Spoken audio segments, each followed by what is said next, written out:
እንደምናመሻችሁ ከትናንት ጀምሮ ለመለማመድ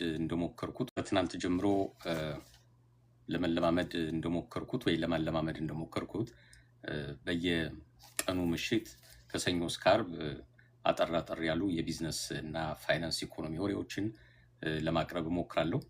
ከዚህ በፊት እንደሚታወቀው በተከታታይ በሳምንት ቢያንስ ለ4 ቀናት ያህል በቲክታክ በኩል ለ2-3 ሰዓት የሚቆይ ፕሮግራም እኔም ሌሎችም ሰዎች የምንሳተፍበት ነበር። ከዛ በኋላ ሙሉ በሙሉ ትኩረቴን ወደ ዩቲዩብ በማድረግ በኪድ ኢትዮጵያ ፕሮግራም በየሳምንቱ ሰሞነኛ የሚባል ፕሮግራም አለኝ።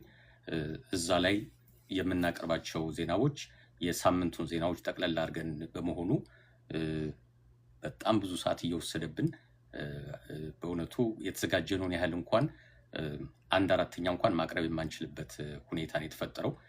ነገር ግን በየቀኑ ብዙ ለውጦች አሉ፣ ብዙ ነገሮች ይታያሉና እነሱን በሚመለከት ክፍተት ስላለ እሱን ለመሸፈን በሚል ወደ ቲክቶክ ደግሞ እንደገና የዜና ፕሮግራም ተመልሻለሁ። ለውይይት ክፍት ሳይሆን እንዲሁ የየዕለቱን ዜናዎች ለማሳወቅ ያህል ነው። የዚህ ዜና ፕሮግራም ደግሞ በማግስቱ በዩቲዩብ ላይ እንዲቀመጥ አደርጋለሁ። በአብነት ፋይናንሻል እና በማራኪ ቲቪ ዩቲዩብ ፕሮግራሞች የዛሬው ፕሮግራም ይተላለፋል። ከዚህ በኋላ አቅሜ እንደፈቀደ ደግሞ በየዕለቱ የተከናወኑ ዜናዎችን ለማቅረብ እሞክራለሁ። ዛሬ ሐሙስ ዲሴምበር 18 2025 ነው። ዛሬ የተከናወኑ የተለያዩ ወሬዎች አሉ። የሚገርሙ ወሬዎችም ዛሬ ተሰምተዋል። ፈጠን ያሉ ግልጽ የሆኑና በህይወታችሁም ልትጠቀሙባቸው የምትችሉ ወሬዎችን እየመረጥኩ አቀርብላችኋለሁ። ማይክሮን የተባለው ትልቁ ከኤአይ ጋር የተገናኘው ካምፓኒ በጣም የተሳካለት ቀን ነው ዛሬ። ከዛ በተጨማሪ 2 የሚገርሙ ወሬዎች አሉ። አንደኛው ወሬ የሎተሪው ጉዳይ በቃኝ ያለው ሰውዬ ነው። ለምንድን ነው በቃኝ ያለው እናየዋለን። ሁለተኛ በጣም አስገራሚ የሆነች ውሽማ አለች። እንግዲህ ውሽማ ምን እንደሆነ የምታውቁ ይመስለኛል። ለምንድን ነው አስገራሚ ተባለችው የሚለውን ዛሬ እናየዋለን ማለት ነው። ከማርኬት ወሬዎችን ጀምር። ዛሬ ስቶክ ማርኬት ትንሽ የተቀላቀለ ውጤት ነው ያሳየው። ናስዳክ የቴክኖሎጂ ካምፓኒዎች አሉበት ወደ 4000 የቴክኖሎጂ ካምፓኒዎች፣ ባንኮች እና ኢንሹራንሶችን በመጠኑ የሚያካትት በ1.2% ጨምሯል። ስታንዳርድ ኤንድ ፑር 500 እነዚህ 500 ግዙፍ የአሜሪካ ካምፓኒዎች ከ10 ቢሊዮን ዶላር በላይ ካፒታል ያላቸው እነሱ በ0.4% ጨምሮላቸዋል። ዶው ጆንስ በ0.1% ቀንሷል። ዶው ጆንስ 30 ግዙፍ ብሉ ቺፕ የሚባሉ ከ10 ቢሊዮን ዶላር በላይ አላቸው ተብሎ የተወሰዱ ከሁሉም ግን ምርጥ የሚባሉ ናቸው። እንደነ ኢንቪዲያ፣ ኮካኮላ፣ ቦይንግ፣ ዋልማርት፣ አማዞን አሜሪካም በዓለምም ደረጃ ግዙፍ የሚባሉ ካምፓኒዎች የሚመዘገቡበት ነው። ዶው ጆንስ በ0.1% ዛሬ ቀንሷል። ዛሬ ቀኑ የተሳካለት ለማይክሮን ነው። ማይክሮን በኤአይ በኩል እንግዲህ ታዋቂ ካምፓኒ ነው። ማይክሮን ሪፖርት አቅርቧል። ትናንትና 8.71 ቢሊዮን ዶላር አግኝቻለሁ ነው ያለው። ገቢው ማለት ነው 8.69 ቢሊዮን ያገኛል ተብሎ ተጠብቆ ነበር። ከተጠበቀው በላይ ነው የሆነው። እዛ ሼር የገዙ ሰዎች በአንድ ሼር 1.79 ዶላር አግኝተዋል። የተጠበቀው 1.74 ያገኛሉ ተብሎ ነበር። ከተጠበቀውም በላይ ነው ሼር ሆልደሮቹ ያገኙት። የሁለተኛው ኳርተር ከ7.9 እስከ 8.1 ተገኝቶበታል ተብሏል። እንግዲህ ከ7.74 ቢሊዮን ከተጠበቀው ትንሽ ከሱም ለየት ይላል። በአጠቃላይ ዛሬ ብቻ በ15.8% ጨምሮላቸዋል። የማይክሮን ቴክኖሎጂ በ2 ዓመት ውስጥ በከፍተኛ ሁኔታ በአንዴ ሲያድጉ ትልቁ ነው ተብሏል። ቺፕ ሴክተሮችን በአጠቃላይ ብናይ እንግዲህ ዓለም ውስጥ እንግዲህ ሊደሯ ያው አሜሪካ ናት። ከአሜሪካ ደግሞ በስፋትና በፍጥነት እያደጉ ያሉት የቴክኖሎጂ ካምፓኒዎች ናቸው። ከቴክኖሎጂ ካምፓኒዎቹ ደግሞ ዋናው እንግዲህ አርቲፊሻል ኢንቴሊጀንስ ነው እየመራ ያለው። ኤኤምዲ ኮምፒውተራችሁ ላፕቶፓችሁ ብታዩት ምናልባት የምትጠቀሙበት ፕሮሰሰር ኤኤምዲ ሊሆን ይችላል። ቺፑ በ5.2% ነው የጨመረላቸው። ኢንቪዲያ ዋናው የአርቲፊሻል ኢንቴሊጀንስ ቺፕ አምራች ነው ወይም ዲዛይን የሚያደርገው ነው። 4.1% ነው። ኢንቴል 3.8% ጨምሯል። ብሮድካም 2.9% ጨምሯል። ባለፈው ሳምንት ብሮድካም ትንሽ ቀንሶበት ነበር፣ አሁን መልሶ አካካሰው። ዛሬ ስናይ እንዳለ የአርቲፊሻል ኢንቴሊጀንስ ካምፓኒዎች በአንዴ ፖዚቲቭ ናቸው። ባለፈው ሳምንት ደግሞ ቀንሰው ነበር። ባለፈው ሳምንት የቀነሱት በዋናነት የኦራክል እና የብሮድካም መውደቅ መቀዝቀዝ ለአርቲፊሻል ኢንቴሊጀንስ ስጋት ፈጥሮ ነበር። ዛሬ የማይክሮን መነሳት ደግሞ ለሌሎችም ብርታት ሆኗቸው ሌሎች የአርቲፊሻል ኢንቴሊጀንስ ካምፓኒዎችም ወደ ላይ እየተነሱ ነው። ስራን በሚመለከት በዚህ ሳምንት እንግዲህ የባለፈው ሳምንት ሪፖርት ነው የወጣው። ጃብለስ ክሌም ይባላል። ከስራ ተባረናል ወይም ስራ የለንም ብለው ሪፖርት ያደረጉና ክፍያ የተከፈላቸው ሰዎች 242,000 ደርሷል። እንግዲህ የተጠበቀው 230,000 ሰው ነው ከስራ ይወጣል ተብሎ ተጠብቆ የነበረው።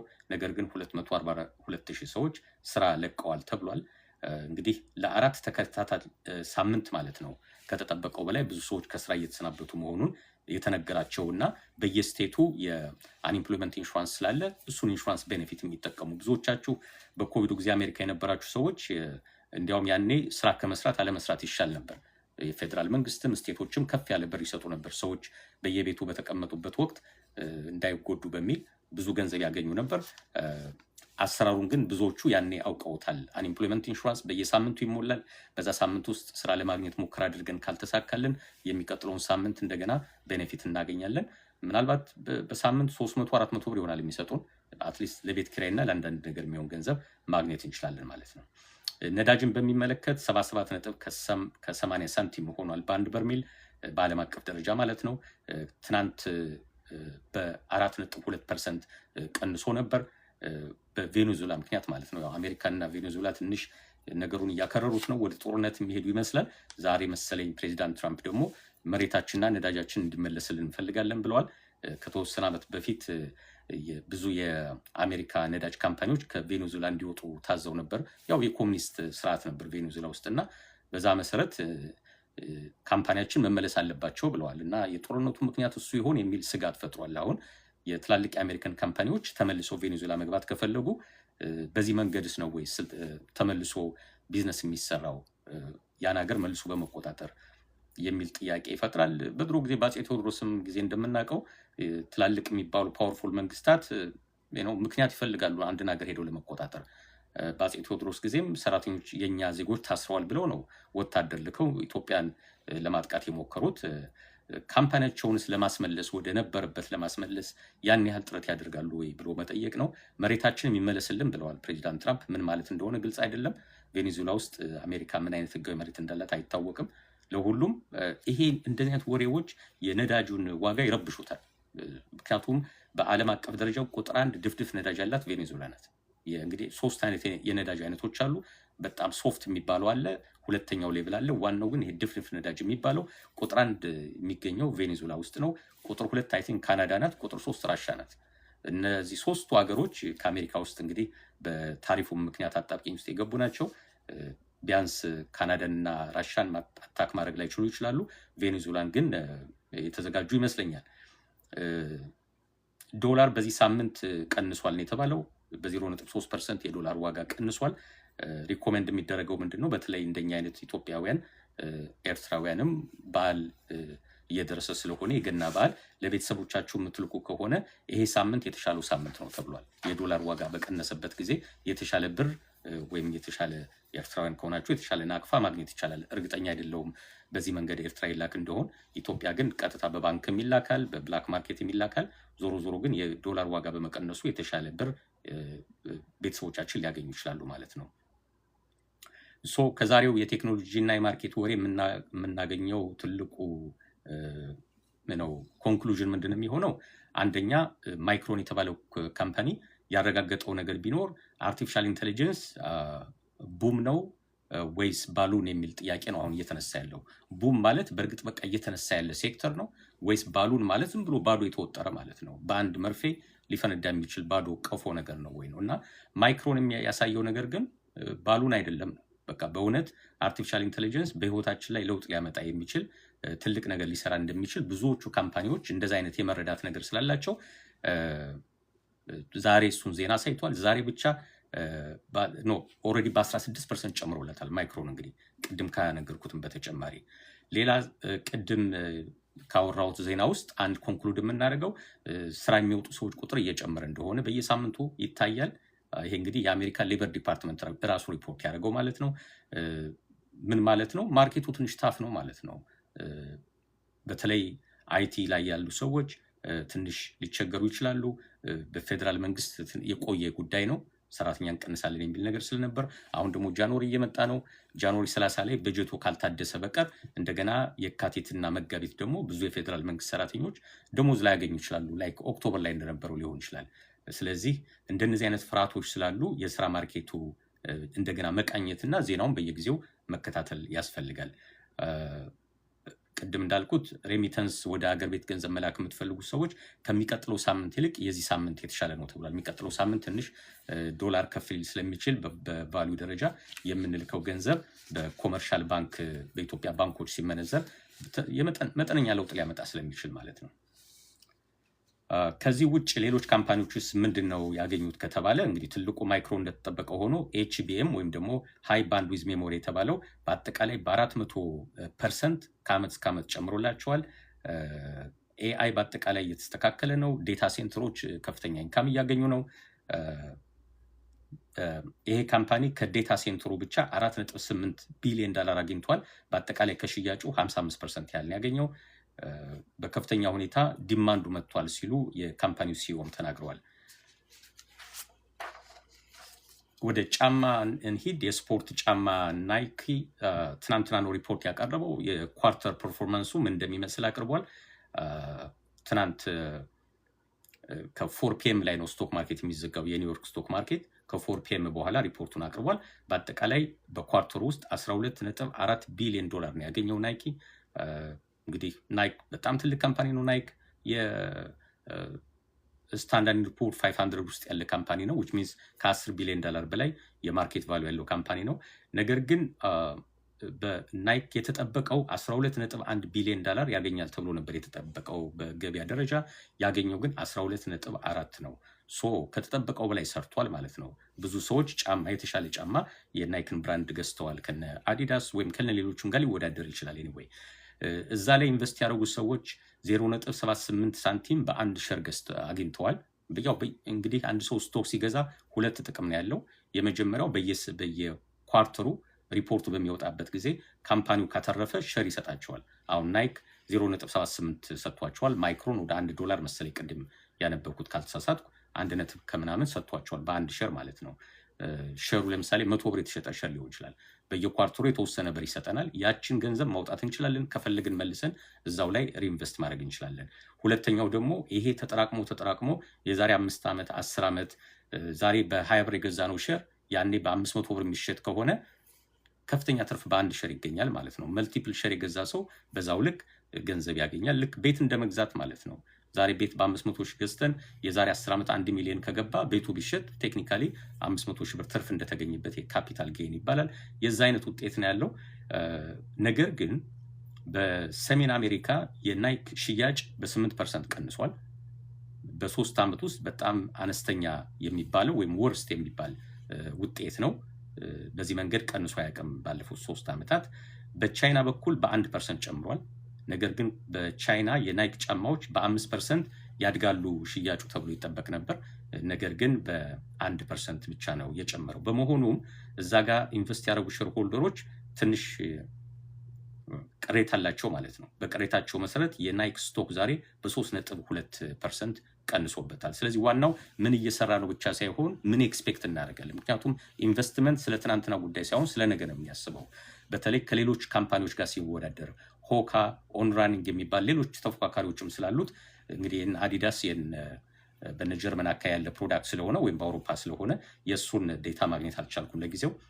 ለሁሉም ግን በአሜሪካ በኩል ሌሎች ተፎካካሪዎች ስላሉት ከዛ አንጻር ሼር የገዙ ሰዎች ዛሬ ቀን ሸጠዋል ብዙዎቹ ማለት ይቻላል። የስቶክ ዋጋ በ3.2% ቀንሶበታል። ስለዚህ ዋናው ምንድነው? በኢንቨስትመንት ዓለም ኤክስፔክቴሽን ትልቅ ሚና ይጫወታል። ተስፋ ካለን በአንድ ካምፓኒ ላይ፣ በማርኬቱ ላይ፣ በራሳችን ህይወት ላይ ተስፋ ካለን ሞር ኢንቨስት እናደርጋለን። ተስፋችን በሚጨልምበት ጊዜ ወይ በካምፓኒው ወይ በማኔጅመንት ወይ በፖለቲካል ሲስተም፣ በኢኮኖሚ ሲስተሙ፣ በኢንፍሌሽኑ ተስፋችን በሚጨልምበት ጊዜ ደግሞ ገንዘባችን ወደ መያዝ ልንሄድ እንችላለን። ፌዴክስ አንድ ዋርኒንግ ዛሬ አስተላልፏል። ይሄው ምንድነው የሚለው የሚቀጥለው ዓመት በተለይ የሆሊዴይ ሽፍመንቱ ከጠበቅነው በታች ሊቀንስ ይችላል ብሏል። ለምን እንደዚህ እንዳለ እኔ አላወቅኩም፣ ዝርዝሩን አላየሁትም። ያሁ ፋይናንስ ነው ይሄን ያወራው። ምክንያቱም ባለፈው ወር ኖቨምበር ላይ ከፍተኛ ሽያጭ ነው የነበረው። ታንክስ ጊቪንግም በጣም ከፍተኛ ነበር። ሳይበር ማንዴይም በኦንላይን የተገዙትም ብዙ ዕቃ ናቸው የተሸጡት። በኦንላይን ከተገዙ ቤታችን ድረስ የሚያመጡልን እነማን ናቸው? እነ ፌዴክስ፣ እነ ዩፒኤስ፣ በአማዞን ከሆነ ራሱ አማዞን ነው። እና እንደዚህ ሞቅ ሞቅ ባለበት ጊዜ ለምን እንደዚህ አይነት ሪፖርት እንዳወጣ እርግጠኛነቱን አላውቅም፣ ግን የራሳቸው አናሊሲስ ነው። በዛ ምክንያት የእነሱ ስቶክ ራሱ ዛሬ በ6.8% ቀንሶባቸዋል።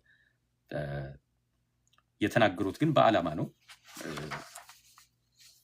ዞሮ ዞሮ ግን እነሱም ተጎድተዋል ማለት ነው። እንግዲህ ዋናው ወደ ኢኮኖሚ ዜናዎች ስንሄድ ዋናዎቹ የዛሬዎቹ አንደኛው ሌበር ማርኬት ነው። 242,000 ሰዎች ነው ክሌም ያደረጉት ስራ የለንም ብለው። በአራት ሳምንት የባለፉትን 4 ሳምንት ብናያቸው በአማካኝ 238,000 ሰዎች ከስራ ተሰናብተው አንኢምፕሎይመንት ቤኔፊት አፕላይ አድርገዋል ማለት ነው በአማካኝ። ይሄ የሚያሳየው ከኦገስት 2024 በኋላ ከፍተኛው አንኢምፕሎይመንት ሪፖርት የተደረገበት ጊዜ ነው። ብዙ ካምፓኒዎች ስራ እየቀነሱ ነው። በተለይ ሪቴል ላይ፣ ቴክ ላይ እና አንዳንድ ፕሮፌሽናል ሰርቪሶች ሰራተኛ እየቀነሱ ናቸው። ስቲል አሁንም ሰራተኛ የሚቀጥሩ አሉ። ሄልዝ ኬር፣ ጋቨርንመንት ሲሆን ደግሞ የፌዴራል ሳይሆን የስቴት ጋቨርንመንቶች እና ኮንስትራክሽን ሰው እየተቀጠረ ነው። ምናልባት ኮንስትራክሽን ሰው የሚቀጠረው በብዛት የነበሩት ስፓኒሾች ናቸው። እነሱም ያው በተለያየ ምክንያት ተደብቀዋል፣ አይወጡም። በዛ መሰረት ኮንስትራክሽኖች እየተጉላሉ ስለሆነ ወይም ስራዎች እየተጓተቱ ስለሆነ ኮንስትራክሽን ስራ ላይ መሰማራት የምትፈልጉ ሰዎች የስራ እድል አላችሁ ማለት ነው። ዋናው ዜና ግን ምንድን ነው? በተለይ በዚህ ሳምንት የታየው በስፋት ብዙ ሰራተኛ የቀነሰ ካምፓኒ የለም በዚህ ሳምንት። ባለፉት ሳምንታትና ወራት እና አማዞን እና ሌሎችም ይቀንሳሉ። በአንዴ 10,000 ምናምን ሰራተኛ የሚቀንሱት። በዚህ ሳምንት እንደዚ አይነት ዜና የለም። ችግሩ ግን ምንድን ነው? ሲቀንሱም ትንሽ ነው፣ ለዜና የሚበቃ ነገር አይደለም። ነገር ግን መልሰው ሰው አይቀጥሩም። ስለዚህ እነዚህ የተሰናበቱት ከሰራተኞች ሌላ ቦታ ሄደው ለመቀጠርም እድል አላገኙም ማለት ነው። የፌዴራል ኦፊሻልስ በአሜሪካ በኩል የፌዴራል ሪዘርቭ የአሜሪካን ኢንትረስት ሬት የሚወስኑት እነሱ ናቸው። ጋቨርነሮቹ 12 ጋቨርነሮች እና ሌሎችም የኮሚቴ አባላት በአመት የተወሰነ ጊዜ እየተገናኙ ይወስናሉ። የሚቀጥለው ስብሰባ ጃንዋሪ ላይ ነው የሚሆነው። ከዛ በኋላ ማርች ነው የሚቀጥለው። ባለፉት ወራት እንግዲህ ዲሴምበር ላይ ነበር። በዚህ ዓመት ውስጥ 3 ጊዜ የአሜሪካ ኢንትረስት ሬት በ0.25 እንዲቀንስ ተደርጎ አሁን ከ3.5 እስከ 3.75 ነው ፕራይም ሬቱ፣ መነሻ ሬቱ ማለት ነው። ባንኮች ሪዘርቭ ሲያስቀምጡ ፌዴራል ሪዘርቭ ላይ የሚያገኙት ወለድ ማለት ነው። እሱን መነሻ ተደርጎ ከዛ በኋላ ያለው ነው። የራሳቸውን ማርጅን ጨምሩበታል 3-4%። ከዛ ደግሞ ግለሰቦች አፕላይ ስናደርግ በእኛ ክሬዲት ስኮር ላይ ተነስተው ሪስክ ያለው ሰው ከመሰላቸው እንደገና ሞር ይጨምሩባቸዋል። በአማካኝ የትም ቦታውን ክሬዲት ካርድ አፕላይ ብናደርግ ከ20% ወለድ ከ20% በታች ማግኘት በጣም አስቸጋሪ ነው። ግን መነሻው የፌዴራል መንግስት መነሻዋ ግን ፌዴራል ሪዘርቭ የሚወስናት አሁን ያለችው 3.5 እስከ 3.75 ነው። ጥያቄው ትናንትና ማንስቸው ነበር በዚህ በቲክቶክ ዜናዬ። ጥያቄው የሚቀጥለው ስብሰባ ጃንዋሪ ነው። ጃንዋሪ ወለድ ይቀንሳል ወይስ አይቀንስም ነው። ብዙ ጊዜ ሞርጌጅ ላይ ችግር ላይ ያመጣ ይችላል። ምክንያቱም የሞርጌጅ ሬት የሚወሰነው በዚህ ስላልሆነ፣ በተለይ በቦንድ ማርኬት ሬት ነው የሞርጌጅ ሬት የሚወሰነው። ግን ክሬዲት ካርድ ስናወጣ፣ ስንጠቀም፣ ፐርሰናል ሎን ስንወስድ፣ እቃዎችን በዱቤ ስንገዛ ግን በዋናነት ክሬዲት ስኮራችን ይሄ የፌዴራል መንግስት ያስቀመጠው ኢንትረስት ሬት ይወስነዋል። ጥያቄው የሚቀጥለው ወር ወለድ ይቀንሳል ወይስ ይጨምራል ነው። የፌዴራል ሪዘርቭ ዋና ቼርፐርሰን ጀሮሚ ፖል ባለፈው ሳምንት የአሜሪካ ወለድ በ0.25% መቀነሱን አናውንስ ባረጉበት ጊዜ ቃለ መጠይቅ ይሰጡ ነበር። እዛ ላይ በተናገሩት የሚቀጥለው ዓመት ምናልባት አንዴ ብቻ ነው የምንቀንሰው እያሉ ነበር። ምክንያቱም ከዚህ በኋላ ወለዱን እንግዲህ ዋናው ወለዱ የሚቀንሰው ካምፓኒዎችን ኢንከሬጅ ለማድረግ እና ብዙ ብር ተበድረው ሰራተኛ ለመቅጠር እንዲችሉ ፕላስ ፋብሪካ ማሽን ምናምን እንዲገዙ ለማድረግ ነው። እሱ ደግሞ ዞሮ ዞሮ ምን ውጤት ያመጣል? እኛ ኢንከሬጅ እንደ ግለሰብ ደግሞ ኢንከሬጅ እንደረጋለን። ክሬዲት ካርዳችን ኢንትረስት ሬቱ ሲቀንሱ ዋቴቨር ብዙ ዕቃ እንገዛለን። እሱ ደግሞ ኢንፍሌሽኑ ይጨምረዋል። ስለዚህ አሁን አንኢምፕሎይመንቱም ያሰጋል። ቅድም እንዳየ ነው በየሳምንቱ 200 ምናምን ሺህ ነው 238 ሺህ ነው በአማካኝ በየሳምንቱ ስራ የለኝም እያለ እያመለከተ ያለው። ከሱ ይልቅ በጣም የሚያሰጋው ኢንፍሌሽኑ ነው። ተመልሰን ደግሞ ኢንፍሌሽኑ ጣጣ ውስጥ መግባት አንፈልግም የሚል መልእክት አስተላልፈው ነበር። ዛሬ ደግሞ 3 የፌዴራል ሪዘርቭ ጋቨርነሮች ተመሳሳይ የሚመስል መልእክት አስተላልፈዋል። አንደኛው ክሪስቶፈር ዋለር ናቸው። እሳቸውም ከዚህ በኋላ ኢንፍሌሽኑ መስተካከሉን በቂ ማስረጃ ማየት ፈልጋለሁ ብለዋል። በቃ የኔ ዋና የሚያሳስበኝ ኢንፍሌሽኑ ነው ለማለት ነው።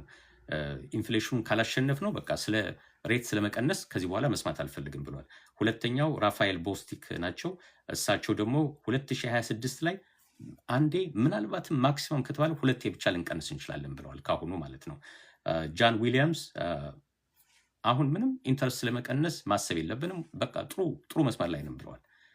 የአሜሪካ ኢንፍሌሽን አሁን ወደ 2.78% ነበር ባለፈው ወር ተብሎ ዲክሌር የተደረገው። ስለዚህ ከዚህ በኋላ ተመልሰ እንደገና ኢንትረስት ሬት ምንቀንስ ከሆነ ኢንፍሌሽኑ መልሶ ሊወጣብን ነው ከ3% በላይ። ስለዚህ እሱም መቆጣጠር ስላለብን ከዚህ በኋላ ሌላ መጨመር የሚያስፈልግ አይመስለኝም ብለዋል። ብሉምበርግ እና ፌዴራል ሪዘርቭ ነው እነዚህን መግለጫዎች ያስተላለፉት።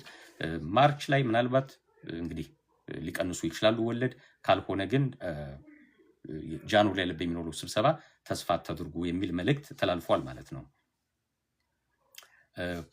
የአሜሪካ ኮንሱመሮች ወይም ተጠቃሚዎች ምርትና አገልግሎት የሚገዙ ሰዎች ምንድነው ዛሬ የታየው ነገር ከተባለ ያው ዛሬ የዕለታዊ ሪፖርት ስለሆነ የማቀርበው በአጠቃላይ የሪቴል ሽያጭ በ0.4% ጨምሯል። የተለያዩ ግሮሰሪዎች ሊሆኑ ይችላሉ፣ ልብስ፣ ጫማ የሚሸጥባቸው ሪቴል ቦታዎች በአጠቃላይ በ0.4% ጨምሯል። በኖቨምበር ወር 0.3% ነበር የኤክስፔክት የተደረገው ወይም የነበረው፣ አሁን ግን ትንሽ ጨምሯል። በዋናነት ሪቴሉ የጨመረው መኪና፣ ሬስቶራንቶች ላይ እና እንደ ልብስ፣ ኤሌክትሮኒክስ እና ፈርኒቸር አይነት ናቸው። ሌላ የተዳከሙም ስላሉ ብዙ ያልተገዛባቸው ቦታዎች አሉ። በእነዚህ ኤሪያዎች ግን ሪቴል ሽያጩ ጥሩ ነበር ተብሏል።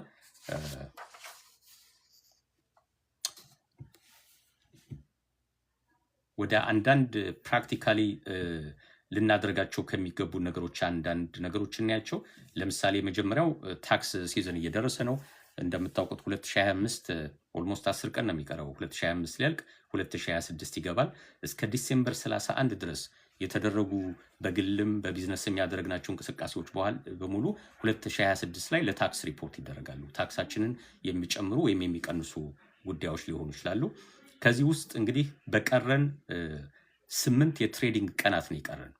ትሬዲንግ ማለት ቅዳሜና እሁድን ሳይጨምር ስቶክ ማርኬት ክፍት የሚሆንባቸው 8 ቀናት ናቸው በ2025 ከዚህ በኋላ የሚሆኑት። አንድ ማድረግ የምንችለው ምንድን ነው? በዚህ ዓመት ውስጥ የከሰርነው ስቶክ ካለ፣ ዋጋቸው የወደቀብን ስቶኮች ካሉ መሸጥ አለብን ማለት ነው። ከሸጥን እንደ ሎስ ሪፖርት ከተደረገ የሚቀጥለው ዓመት ታክስ ፋይል በምናደርግበት ጊዜ ኤክስፔንስ ውስጥ አጠቃላይ ቤኔፊታችን ስለሚቀንሰው ለታክስ የምንከፍለውን ወጪ ሊቀንስልን ይችላል ማለት ነው። ሁለተኛ፣ አንደኛው ኤክስፔንሳችን የሚጨመርበት ምክንያት ቻሪቲ ውስጥ ስንገባ ነው። ለሰዎች ለቤተ ክርስቲያን ሙስሊም የሆናችሁ ሰዎች ለመስጊድ ትችላላችሁ፣ ገንዘብ መስጠት ትችላላችሁ። የሰጣችሁት ግን 501c ስታተስ ላላቸው ተቋማት መሆን አለበት የታክስ አድቫንቴጅ ለማግኘት። ዝም ብላችሁ የተቸገረ ሰው ስላገኛችሁ ብትሰጡ ብዙም ለአይአርኤስ የሚቀበሉ አይደለም። አንፎርቹኔትሊ ደግሞ ኢትዮጵያን ብትልኩት አይአርኤስ የሚቀበሉ አይደለም። አለስ ኢትዮጵያ ያለው ድርጅት ህጋዊ ድርጅት ሆኖ ተመዝግቦ እንደዚህ ህጋዊ ዶክመንቶች የሚያያዙ ነገር ከሆነ በታክስ በኩል አይአርኤስ ሊቀበላችሁ ይችላል። ለሁሉም አንድ ምክር ራሱ የተመከረው ምንድን ነው? ካሽ ከምትሰጡ ለእንደነዚህ አይነት ተቋማት ካሽ ከምትሰጡ ስቶክ ራሱ መስጠት ትችላላችሁ። በተለይ ዋጋው የጨመረለት ስቶክ ካለ እሱን መስጠት ትችላላችሁ እና የካፒታል ጌን ታክስ ልትከፍሉ የነበረውን አቮይድ ማድረግ ትችላላችሁ የሚል ምክር ተመክራችኋል። ሌላው ዲሴምበር 31 ከማለቁ በፊት የሪታይርመንት አካውንት ያላችሁ ሰዎች ትራዲሽናል አይአርኤ ያላችሁ ወደ ሮዝ አይአርኤ ትራንስፈር ማድረግ ትችላላችሁ። ሮዝ አይአርኤ ማለት ታክሱ አሁን ይከፈልበታል። ከሚቀጥለው ማለት ዋቴቨር ዓመት ጡረታ ከምትወጡበት ጊዜ ጀምሮ ከ65 ዓመታችሁ በኋላ ገንዘቡን ስታወጡት ታክስ አትከፍሉበትም ማለት ነው። ይህንም አድቫንቴጅ አሁን መጠቀም ትችላላችሁ ተብሏል። ታክሱ እንደምንም ብላችሁ አሁን ሴት ላድርጋችሁ የሚቀጥለውን ፉታ ማግኘት ትችላላችሁ። ዞሮ ዞሮ እንደነዚህ አይነት ምክሮች በዜና መልክ ይቀርባሉ፣ ግን ለእያንዳንዱ ሰው ይሆናል አይሆንም የሚለውን ማወቅ አይቻልም። ስለዚህ የታክስ ባለሙያዎችን ልታነጋግሯቸው፣ በየካውንቲው በየስቴቱ ያሉትን የታክስ ባለሙያዎች ህጋዊ እውቅና ያላቸውን በተለይ ደግሞ ሲፒኤ የሆኑ ሰዎችን ብታነጋግሯቸው ጥሩ ነው ብዬ አምናለሁ። ስራ መፈለግ ላይ ለተሰማራችሁ ሰዎች እንግዲህ በከፍተኛ ሁኔታ ሰራተኛ እየቀጠሩ ያሉት አንደኛው ሄልዝ ኬር ነው። ሲኤንኤዎች ሜዲካል አሲስታንት የምትሰሩ ሆም ኬር የምትፈልጉ በአማካኝ በተለይ ሆም ኬር ከ$17 እስከ $22 እየተከፈለ ስለሆነ እዛ ማመልከት ትችላላችሁ። ታክስ ፕሪፓሬሽን ላይ መሰማራት የምትችሉ ሰዎች አሁን ከጃንዋሪ ጀምሮ እስከ ኤፕሪል ድረስ በጣም ቢዚ የሚሆኑበት ጊዜ ነው። ብዙ የታክስ ባለሙያዎች ደግሞ የሚያግዛቸው ሰው ይፈልጋሉ በዚህ ሰዓት። ስልጠናውን ግን አይ ዶንት ኖ ሌት ከሆኑ አላቅም። አንድ ሰው ከዚህ በፊት ቢዝነስ መጀመር የምትፈልግ ልጅ ወደ ሴፕቴምበር ኦክቶበር አካባቢ ተገናኝተን ነበር። አንድ በወቅቱ አድቫይዝ ያረኳት እቺን ትራንዚሽን ጊዜ እንድትጠቀምበት ነበር። በዚህ ሳምንት የታክስ ትሬኒንጓን ጨርሳለች፣ ፈተናውንም አልፋለች። ስለዚህ አሁን ከጃንዋሪ ጀምሮ ከሚቀጥለው ሳምንት ጀምሮ ቢያንስ ታክስ መስራት ትችላለች ማለት ነው። ኤች&አር ብሎክ፣ ጃክሰን ሂዊት እና ሌሎችም በግለሰብ ደረጃም ራሱ ታክስ የሚያሰሩ ባለሙያዎች ወይም ድርጅቶች ሰው ይፈልጋሉ። በተለይ ከማርች አካባቢ ማርችና ኤፕሪል ላይ በጣም ቢዚ የሚሆኑበት ጊዜ ስለሆነ ያው እንደ ግለሰብ ደግሞ ፕሮካስቲኔሽን ስላለ ብዙ ሰዎች መጨረሻው ወር ላይ ነው ታክስ ለማሰራት የሚሄዱት እና ላይሰንስ ዲሆን ሰውና እውቀቱ ያለው ሰው የበለጠ ይጠቀማል። ላይሰንስ ያልሆነ ሰው ደግሞ ታክስ የሚያሰሩ ካምፓኒዎች አጠር ያለ ስልጠና ሰጥተው እነሱ ራሳቸው ነው ፋይል የሚያደርጉት፣ ግን የፔፐር ወርኩን እናንተ ሊያሰሯችሁ ይችላሉ። ምናልባት ከኢትዮጵያ የመጣችሁ ቅርብ ጊዜ የመጣችሁ ሰዎች ካላችሁ እችን ሲዝን እንደዛ መለማመድ ትችላላችሁ ማለት ነው። ሎጂስቲክስ ላይ መስራት የምትፈልጉ ለምሳሌ ሲዲኤል ያላችሁ ሰዎች ትናንትናም እየተናገርኩ ነበር። ሲዲኤል በጣም የሚፈልግበት ጊዜ ሆኗል። በተለይ በመቀጠር ደረጃ ነው። ዩፒኤስ፣ ፌዴክስ፣ አማዞን ዌርሃውስ እነሱ ይፈልጋሉ ተብሏል። ከ$18 እስከ $23 በአማካኝ እየከፈሉ ነው። እነዚህ ካምፓኒዎች ሄዳችሁ መሞከር ትችላላችሁ። ከዚህ በፊት ሲዲኤል ይዛችሁ ከ2022 የራሻ ጦርነት በኋላ የትራክ በተለይ ኢንተርስቴት ትራክ ቢዝነስ በጣም ነው የተጎዳው። በዛ መሰረት መኪናችሁን አቁማችሁ ኡበር ሊፍት እየሰራችሁ ያላችሁ ሰዓት ላይሰንስ ውስጥ ካላችሁ ድረስ አሁን ለእነዚህ ካምፓኒዎች ብትሰሩ ጥሩ ነው። ዛሬ እንዲያውም ብሉምበርግ ላይ ውይይት ነበር። ዋልማርት $100,000 በላይ ነው የሚቀጥረው ትራክ ድራይቨሮችን ሲዲኤል ያላቸውን። እሱን መሞከር ትችላላችሁ። አይ ዶንት ኖ አንድ ሰው ኡበር ሊፍት ቢሰራ ያን ያህል ኢንካም ላያገኝ ይችላል። ችግሩ ግን እንደዚህ አይነት ትላልቅ ትራኮችን ይዛችሁ ስትሄዱ ከስቴታችሁ ትወጣላችሁ። ይዟል ልትወጡ ስለምትችሉ 2 ቀን 3 ቀን 5 ቀን ከሌላ ስቴት ደርሳችሁ ስትመለሱ በተለይ ትዳር ያላችሁና ልጆች ካሏችሁ ትንሽ ችግር ሊመጣ ይችላል። ላጤ የሆናችሁ ከሆናችሁ ግን ያው ቤት ቆልፋችሁ መሄድ ብቻ ነው፣ ችግር የለውም። መንግስትን በሚመለከት ያው ፌደራል መንግስት ሰው እየቀጠረ አይደለም፣ ወይም በጣም በሴሌክቲቭ በሆኑ ኤሪያዎች እንደ አይቲ እና ይሄ ለአይስ ፖሊሶች እንዲያውም $50,000 መሰለኝ ቦነስ ይሰጣል አይስ ውስጥ መግባት ለሚፈልጉ። ግን ያው ስታፍ ስራው ከበድ እንደሚል መገመት ትችላላችሁ። ከዚህ ውጭ ይልቅ ስቴቶች እና ካውንቲዎቹ ግን ሰራተኛ እየቀጠሩ ነው። በተቻለ መጠን አቮይድ ማድረግ ያለባችሁ የስራ ቦታዎች ተብለው የተጠቆሙት አንደኛው አሁን ዲሴምበር እያለቀ ስለሆነ ሪቴል ስቶር ባትቀጠሩ ይሻላል። ሪቴል ስቶር ኦክቶበር ጀምሮ በጣም ሰው ይቀጥሩ ነበር። ቢያንስ 3 ወር ሲዝኗ ሆሊዴይ ሲዝን ላይ ሰው ይፈልጉ ነበር። አሁን ግን እያለቀ ነው። ክሪስማስ ኔክስት ዊክ ነው። ስለዚህ ከዚህ በኋላ ሰው አይፈልጉም። ያን የተቀጠሩትም ሲዝናል ስለሆኑ ከጃንዋሪ በኋላ ሊሰናበቱ ይችላሉ። ስለዚህ አሁን ወደ ሪቴል ቦታ ሄዳችሁ ሰው ስራ የምትፈልጉበት ጊዜ ላይሆን ይችላል። ትላልቅ ቦታዎች ከሆነ ግን እንደ ፈርኒቸር ስቶር፣ ቴክኒካል እውቀት ያላችሁ እንደ ቤስት ባይ፣ መኪና ላይ ደግሞ ራሱን የቻለ ላይሰንስ ይጠይቃል። ዝም ብሎ በኖርማል ድራይቪንግ ላይሰንስ መኪና መሸጥ አይቻልም። መኪና መንዳት ይቻላል። መኪና ለመሸጥ ግን ዲኤምቪ ሄዳችሁ ሌላ ፈተና መፈተን አለባችሁ መኪና ለመሸጥ። እሱን ፈተና ስታልፉ ነው ያችን ወረቀት ይዛችሁ ዲለርሺፕ ጋር ሄዳችሁ መኪና ለመሸጥ መቀጠር የምትችሉትና እንደነዚህ አይነት ቦታ ትችላላችሁ። ግን ይሄ ልብስ፣ ጫማ ምናምን የሚሸጥበት ቦታ ላይ ስራ ማመልከት ብዙ አይዋጣም ተብሏል። ከጃንዋሪ በኋላ ብዙ ሰራተኞች ከስራ ስለሚሰናበቱ። ቴክኖሎጂን በሚመለከት አሁን ብዙ ተስፋ የሚሰጥ አይደለም። ማለት በተለመደው መንገድ ድሮ ዴታቤስ ተምሮ ሳይበር ሴኩሪቲ ተምሮ ቶሎ ይገኝበታል የሚባለው ስራ አሁን ትንሽ አስቸጋሪ ሆኗል እና እሱን ያዝ ማድረግ ያስፈልጋል። በፋይናንስ በኩል ይጎዳሉ ተብሎ የሚጠበቁት ባንኮች ናቸው። ስለዚህ ባንክ ብዙ ሰው እየቀጠረ አይደለም። በብዛት ወደ ኤአይ የሄዱ ባንኮቹ በሰው የሚሰሩትን ስራ ወደ ቴክኖሎጂ ለመቀየር እየሞከሩ ስለሆነ ማለት ነው። እነዚህ ዋናዎቹ የኢኮኖሚ ወሬዎች ናቸው። ለቢዝነሶች ምክር ለመምከር እንግዲህ ለቢዝነሶች አንደኛ በሚቀጥለው ወር ጃንዋሪ ላይ የምታወጧቸውን ወጪዎች ከአሁኑ አይዴንቲፋይ ካረጋችሁ፣ ለምሳሌ ሬንት ሊሆን ይችላል፣ ሳፕላይስ እቃ የምትገዟቸው እቃዎች ሊሆኑ ይችላሉ። ለቢዝነስ ኢንሹራንስ ልትገዙ ይችላላችሁ። አንዳንዴ የረጅም ጊዜ ኢንሹራንስ በአንዴ ልትከፍሉ ይችላላችሁ። ሶ የማይቀሩ ወጪዎች ከሆኑ አሁን መክፈል ትችላላችሁ። ዲሴምበር ወር ላይ መክፈል ትችላላችሁ። ምን ማለት ነው? የዲሴምበር ኤክስፔንሳችሁ ስለሚጨምርላችሁ የዲሴምበር ቶታል ለታክስ የምትከፍሉትን ገንዘብ ይቀንስላችኋል። ያ ገንዘብ ኔክስት መንዝም መከፈሉ አይቀርም። የሚቀጥሉ ዓመት ደግሞ የራሱ እድልም ኦፖርቹኒቲም ጉዳትም ይዞ ይመጣል። ያኛውን ለሚቀጥሉ ዓመት ትታችሁት ግን አትሊስት ጃንዋሪ ላይ የሚከፈሉ ክፍያዎችን በዚህ ሳምንት ብትጨርሷቸው ለሚቀጥለው ዓመት ታክስ ፋይል ስታደርጉ ኤክስፔንስ ውስጥ ሊገባላችሁ ይችላል። ዲቴሉን ግን ታክስ የሚሰራላችሁን ባለሙያ ብታነጋግሩ ጥሩ ነው። ሁለተኛ ኢኩዊፕመንት መግዛት ለምትፈልጉ ሰዎች አይ ዶንት ኖ በኢትዮጵያውያን ቢዝነስ እንደዚህ አይነት ትላልቅ ኢኩዊፕመንት የሚፈልግ ቢዝነስ ኢትዮጵያውያን ብዙ የሉም። ግን ካላችሁ ሴክሽን 179 ዲዳክሽን የሚለው እስከ 1.22 ሚሊዮን ዶላር ድረስ ዲዳክት ማድረግ ስለምችሉ አድቫንቴጁን መጠቀም ትችላላችሁ። ለሰራተኞቻችሁ ቦነስ መክፈል ለምትፈልጉ ሰዎች አሁን ቦነስ ብትከፍሏቸው ጥሩ ነው። በ2025 ዲዳክተብል ይሆንላቸዋል፣ ኤክስፔንሳችሁን ይጨምርላቸዋል። ዊች ሚንስ የምትከፍሉትን ታክስ ይቀንሳል። ብዙ ኢትዮጵያውያን አይ ቲንክ ለሰራተኛ ቦነስ የሚከፍሉ አይመስለኝም። ምክንያቱም አብዛኛው የእኛ ሀገር ካምፓኒዎች ማይክሮ ናቸው፣ ስሞል ቢዝነስም አይደሉም። ከ10 በታች ሰራተኛ ስላላቸው ብዙዎችም ቦነስ የሚከፍሉ ስለማይመስለኝ ይሄ እንትን ብዙም ላይ ጠቅማቸው ይችላል። ለኢትዮጵያን ሬስቶራንቶች ያው ብዙዎቻችን እንደምናውቀው የኢትዮጵያ ሬስቶራንቶች ያው ባህላችን አልለቅም፣ የኢትዮጵያ ምግብ እንመገባለን። በበዓል ጊዜ በተለይ ሰብሰብ ብለን በየቤታችን እንመገባለን። አመቱን ሙሉ ግን ከአሜሪካውያን ሬስቶራንት ይልቅ አብሾቹ የራሳችን ሬስቶራንት መሄድ እንፈልጋለን። የኢትዮጵያ ሬስቶራንቶች ደግሞ የሚታሙባቸው የራሳቸው ነገር አለ። አንደኛ ንጽህና ጉዳይ ነው።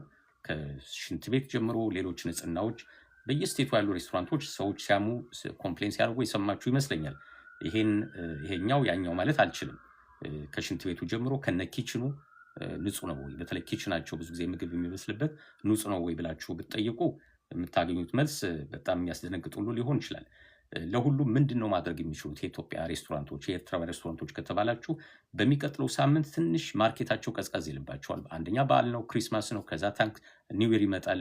ብዙዎቻችን ዘመድ ጓደኛ ቤት ነው የምንውለው የምናመሸው፣ ሬስቶራንት ሄደን ምግብ አንመገብም። ስለዚህ ቢዝነስ ቀዝቀዝ ስለሚል በዚህ ሰዓት አንደኛ ቤታቸውን የሚያጸዱበት ጊዜ ቢሆን፣ ይሄ ዲፕ ክሊን የሚባለው ነው። ዝም ብሎ ከላይ መወልወል ሳይሆን ዲፕ ክሊን የሚባለው በቃ ቤቱን ዘግቶ ባለሙያ ቀጥሮ ማለት ነው። እዛው ባሉት ሰራተኞች ዝም ብሎ በጨርቅ ጠረቅ ጠርግ ሳይሆን በባለሙያ ዲፕ ክሊን በሚባል መንገድ ሙሉ በሙሉ ኪችኑን፣ ሽንት ቤቱን፣ ሁሉ ነገር የሚያጸዱበት ጊዜ ቢሆን፣ ፊክስ መደረግ ያለባቸው ነገሮች ካሉ በዛ ሰዓት ቢሆን፣ ደንበኛ ባለበት ሰዓት ምንም ነገር ማድረግ ስለማይቻል ሰራተኞቻቸውን የሚያሰለጥኑበት ጊዜ ቢሆን። ያው አበሾች ነን፣ አንድ ነው ባህላችን፣ ለውጥ የለውም። ዛሬ ካስተመር የሆነ ሬስቶራንት ሄጄ ካስተመሩ በደንብ አላስተናግደኝም የምንለው ሰው እኛም ለደንበኞቻችን ተመሳይ ነገር ነው የምናሳያቸው ዩዥዋሊ። ምክንያቱም ደሴም ካልቸር ነው ሼር የምናደርገው። መወቃቀሱ መሰዳደው ምንም ለውጥ የለውም። በደንበኛ አልተስተናገድኩም ብሎ እዛ ጋር የሚመጻደቀው ሰው ቢሮ ብትሄዱ ከዛ ሰው የባሰ ባህሪ ሊያሳያችሁ ይችላል። አንድ ካልቸር ነው ያለን እኮ። ማንን ይወቅሳል? እውነቱን ለመናገር እነዛም ሬስቶራንቱ ጋር ደግሞ ያሉትን ልጆች ብትዋቸው ብዙዎቹ በትምህርት ከኛ ሁሉ የተሻሉ ሊሆኑ ይችላሉ። ጊዜው ሆኖ ስደት ላይ ናቸው። ወረቀታቸው እስኪስተካከል ምንም አማራጭ የላቸውም። አንገታቸውን ደፍቶ ይኖራሉ። ለእነሱም ስልጠና የሚሰጥበት ጊዜ ቢሆን ምንድን ነው በአሜሪካ ደረጃ ሰው ኤክስፔክት የሚያደርገው? ምክንያቱም እኛ ኢትዮጵያ በነበርን ሬስቶራንት ገብተን ኢትዮጵያ በነበርንበት ጊዜ ኮምፕሌን የማናደርገውን ነገር እዚህ ስንመጣ ግን ኮምፕሌን እናደርጋታለን። ምክንያቱም ሌሎች የነጮች ሬስቶራንት ስንሄድ እንደዚ አይነት ነገር ስለማናይ ለምንድን ነው እንደዛ የማያደርጉት የሚል ጥያቄ እንጠይቃለን። አሁን የሽንት ቤት መሽተት ጉዳይ ኢትስ ኮመን። ኢትዮጵያ ያለን ቢሸት ምንም አይመስለንም። እዛም እዚህም ተመሳይ ነገር ስለምናይ አሜሪካ መጣን ግን ነጮች፣ ስፓኒሾች እነሱ ሬስቶራንት ምንም የሚሸት ነገር የለም። ኢትዮጵያን ጋር ስንመጣ ለምንድን ነው ሽንት ቤቱ የሚሸተው? ለምንድን ነው የሚቆሽሸው? እጅ መታጠቢያ አካባቢ ቆሻሻ የሚሆነው? የተጣመሙ ነገሮች የሚታዩት ለምንድን ነው? ለምን ንጹህ የሆነ ነገር ለምን አናይም? ስለዚህ በዚህ ሰዓት ቢዝነሱ ቀዝቀዝ ባለበት የሚቀጥለው ሳምንት ባለቤቶቹ ቁጭ ብላችሁ ለሰራተኞቻቸው ስልጠና የሚሰጥበት በባለሙያ ማለት ነው። ዝም ብሎ መወቃቀስ መሰዳደብ ሳይሆን ባለሙያ አስቀምጣችሁ ቤዚክ የሆነ የካስተመር ሰርቪስ ትሬኒንግ የሚያገኙበት። አንዱ ለምሳሌ አይናፋርነት ይመስለኛል እኛን የሚያጠቃን፣ ሁላችንም ነን። ምግብ እየተመገበ ሰው ማየት ፌር አይደለም። አስተዳደጋችን እንደዛ ነው። ምን ታፈጣለህ እየተባለን ያደግ ነው። ስለዚህ ሰው እየተመገበ ሰውን ማየት ይፈራሉ ብዙዎቹ የኛ አስተናጋጆች። እናኛ ሚጥሚጣ ወይ የሆነ ነገር ፈልገን እጃችን ስናነሳ አያዩንም። እንኳን እጅ አንስተና ከዛ በፊት እጅ ማንሳትም እንኳን አይጠበቅብንም። ቀና ስንል አስተያየታቸውን አይተው የሆነ ነገር ይፈልጋል ብሎ መጠጋት ነበረባቸው። እኛን እንዳያዩን ደግሞ ሰው ምግብ እየበላ እንዴት አፍጥጠው ያያሉ?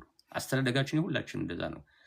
ስለዚህ ምንድነው ማድረግ የሚቻለው የሚለውን ነገር ምናልባት አንድ ሰው ጥግ ላይ ሆኖ ሞኒተር እንዲያደርግ የሰውን እንቅስቃሴ ሞኒተር እንዲያደርግ ከዛ በድምፅ የሚቀባበሉበትን ነገር ቴብል ነምበር እንትን እየፈለጓችሁ ነው ብሎ ወዲያው ሲነግሯቸው የዛ ሰው ሄዶ እንዲያስተናግደው ማድረግ ይቻላል። የተለያዩ ዘዴዎችን ተጠቅማችሁ እንዴት ነው ይሄ የሬስቶራንቱን ቢዝነስ የምናነቃቃው የሚለውን ነገር ብንመካከር ለመወቃቀስ ለመሰዳደብ ሳይሆን እኔ እንዳልኩት እዛ የሚያስተናግዱትም ኢትዮጵያን ናቸው፣ እኛም ተስተናጋጆቹ ኢትዮጵያን ነን። አንዱ ከሌላው በምንም አይለይም። ደሴም ካልቸር ነው ያለን። ብዙዎቹ የካስተመር ሳቲስፋክሽን ችግሮች ደግሞ ከካልቸራችን ጋር የተገናኙ ናቸው እንጂ የግለሰብ የግሉ ብቻ ባህሪ አይደለም። እውነቱን ለመናገር እኔ ከታዘብኩት ማለት ነው። የግል ባህሪዎችም አሉ፣ አይጠፉም። እነሱንም ቢሆን በትሬኒንግ ማስተካከል ይቻላል ብዬ አምናለሁ።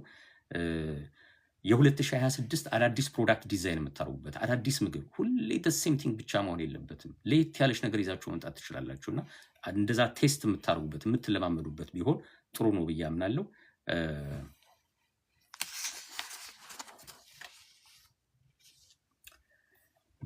ፕሮግራሜን እየጨረስኩ ነው። የዕለቱን ዜና ዛሬ እንግዲህ ሐሙስ ነው።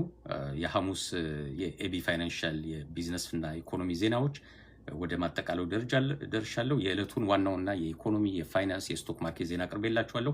ሁለት ታሪኮችን ላጫውታችሁ ዛሬ የተሰሙ የሚገርሙ ናቸው። አንደኛው ታሪክ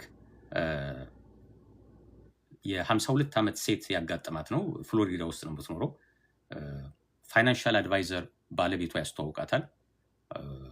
በቃ ይህን ሰው በደንብ እችን ያች ፋይናንሻል አድቫይዘሯን በደንብ መስማት አለብሽ፣ በጣም ጎበዝ ናት ብሎ ያስተዋወቃት። እቺ 52 ዓመት ሴትም ስሟ አልተጠቀሰም። ከዚች ፕሮፌሽናል አድቫይዘር ጋር ብዙ ጊዜ ቀጠሮ ሲቀጣጠሩ ሬስቶራንት ምናምን ነው የሚቀጣጠሩት። ታሳያታለች። የሪታይርመንት ገንዘቧ የት መቀመጥ እንዳለባት ነው የምታሳያት። ይስማማሉ። ገንዘቡን ትልክላታለች። የላክችላትን ገንዘብ ሪታይርመንት አካውንቱ ላይ እንደምታስገባው ነው የተስማሙት። ነገር ግን ለ18 ወር በአጠቃላይ $680,000 ነው ትራንስፈር ያደረገችላት። ይህን ካረገችላት በኋላ ግን እንግዲህ ትላልቅ የኢንቨስትመንት ኦፖርቹኒቲ ያለ እያለች ነው ገንዘቡን ላኪልኝ ትላታለች፣ ትልክላታለች። ኢንቨስት አድርጌልሻለሁ ነው የምትላት።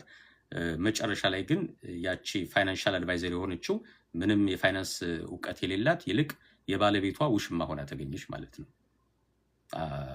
ስለዚህ የሆነ ድራማ ሰሩ ማለት ነው በሴትዮዋ ላይ።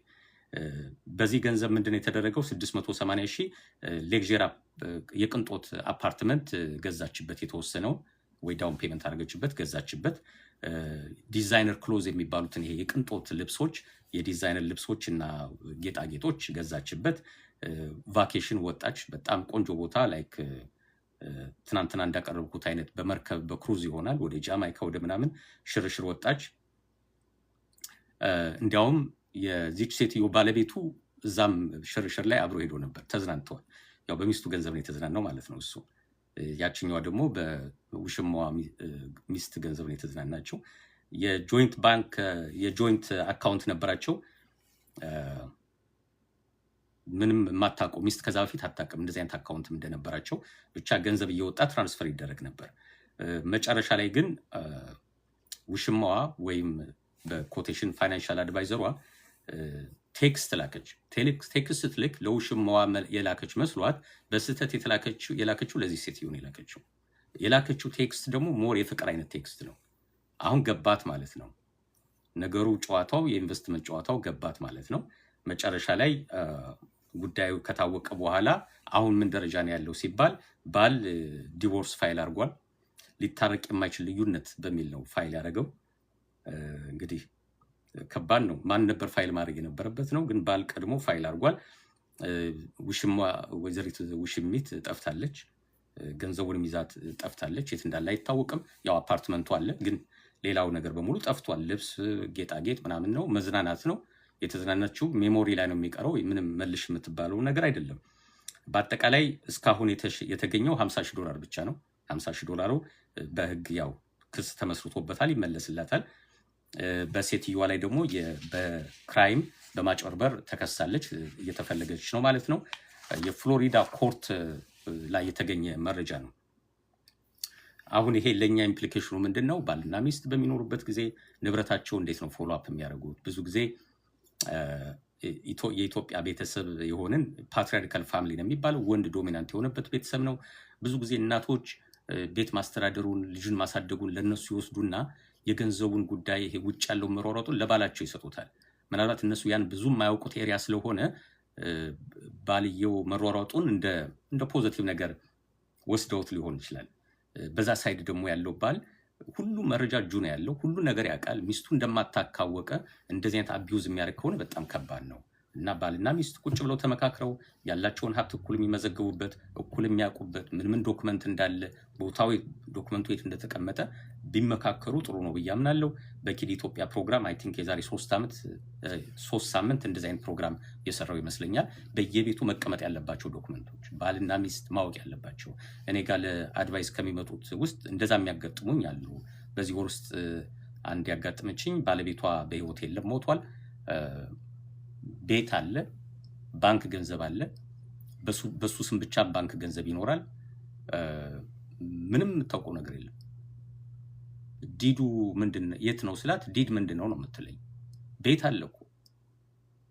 ሶ ቤዚክ ዶክመንቶችን የማያውቁ ከሆነ የት እንደተቀመጠ አይደለም ዶክመንቱ ራሱ እንደሆነ ምን የማያውቁ ከሆነ ኢንሹራንስ ካላቸው ለምሳሌ ሰውየው እኮ ኢንሹራንስ ገብቶላቸው ሊሆን ይችላል ባለቤቷ ቤኔፊሻሪ ልትሆን ትችላለች። ያ ኢንሹራንሱ ከሌላት የኤጀንቱን ስም ማታውቀው ከሆነ እንዴት አድርገው ነው አፕላይ የሚያደርጉት?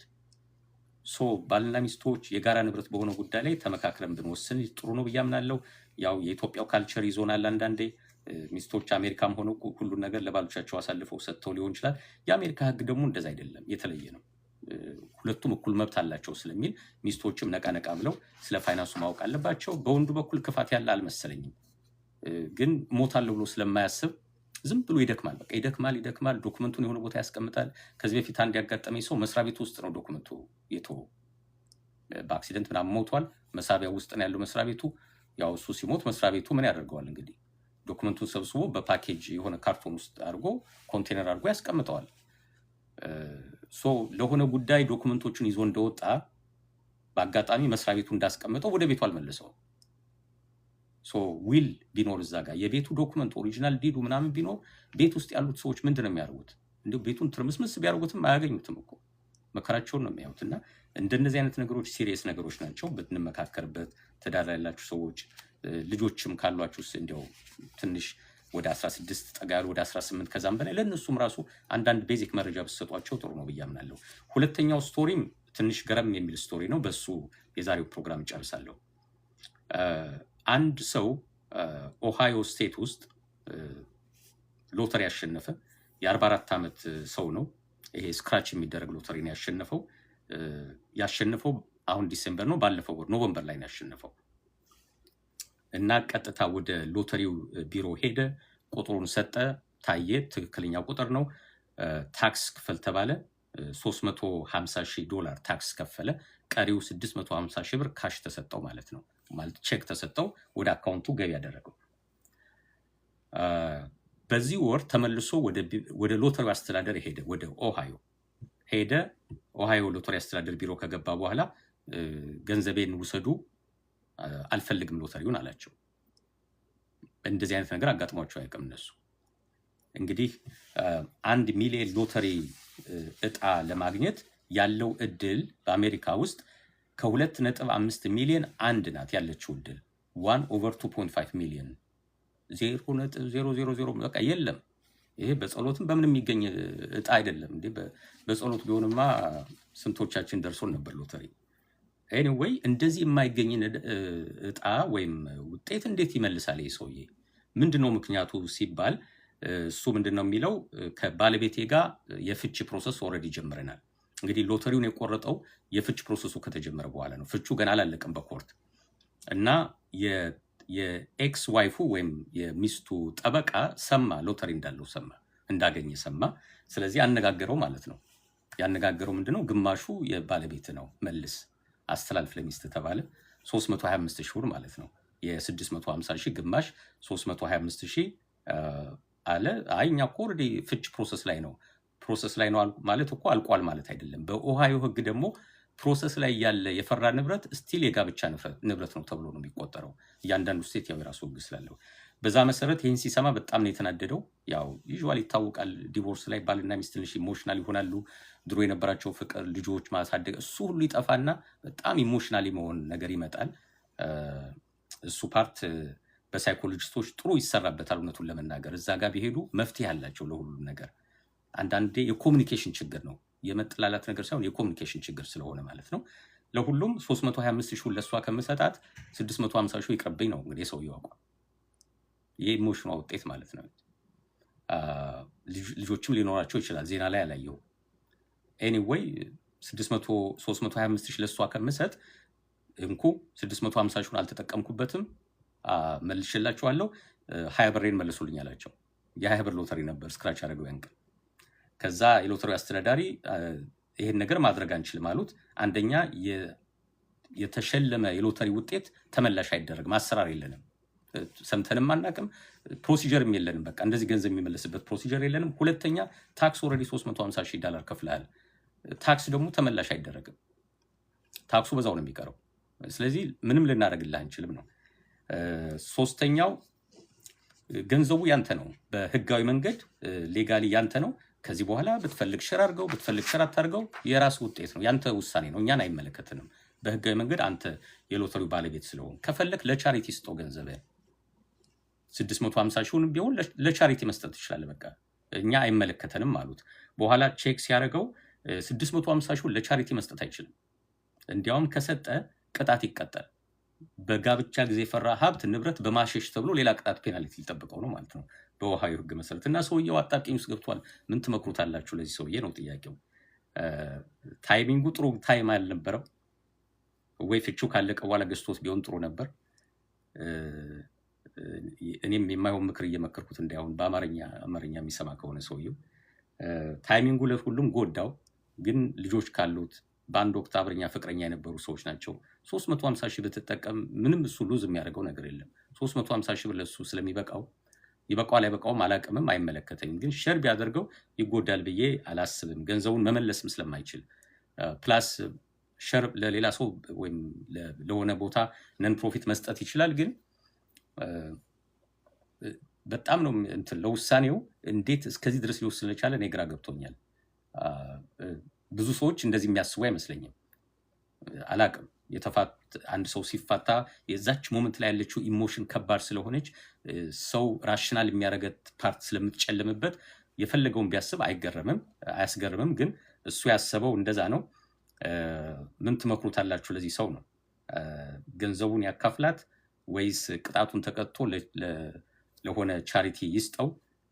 እሱ ግራ ገብቶታል። ምን ማድረግ ይችላል ብሎ አሁን ጠበቆችን እያነጋገረ ነው ያለው። ለሁሉም የአገሪቱ ሎተሪ አስተዳደር አይቻልም ብለውታል። በፍቺ በኩል ራሱን የቻለ አስቸጋሪ ነገር በእኛም ኮሚኒቲ ያለ ሰዎች ፍቺ ውስጥ ሲገቡ ለሰው አይናገሩም፣ ሸር አያደርጉም። ምክንያቱም በቃ መፋታት የሆነ ኔጌቲቭ ነገር አለው ተብሎ ስለሚጠበቅ ዲቮርስ ውስጥ የገቡ ሰዎች ዲፕሬሽን ውስጥ ሁሉ ይገባሉ። የመጀመሪያዎቹ 2 ዓመታት ከባድ ዓመታት ናቸው። ለሰው ለምን እናገራለሁ? ምክንያቱም ያ ሰው ምን ያግዘኛል? ለፍቺው ፖዚቲቭሊ ምን ኮንትሪቢዩት ከሐሜት ውጭ ወሬውን ከማራባት ውጭ የኔ ኮሚቴ ጓደኛ ምናምን የምትሉት ምን ይጠቅመኛል ብሎ ሰው ስለሚያስብ ዝም ነው የሚለው። በቃ ለሰው አይተነፍስም።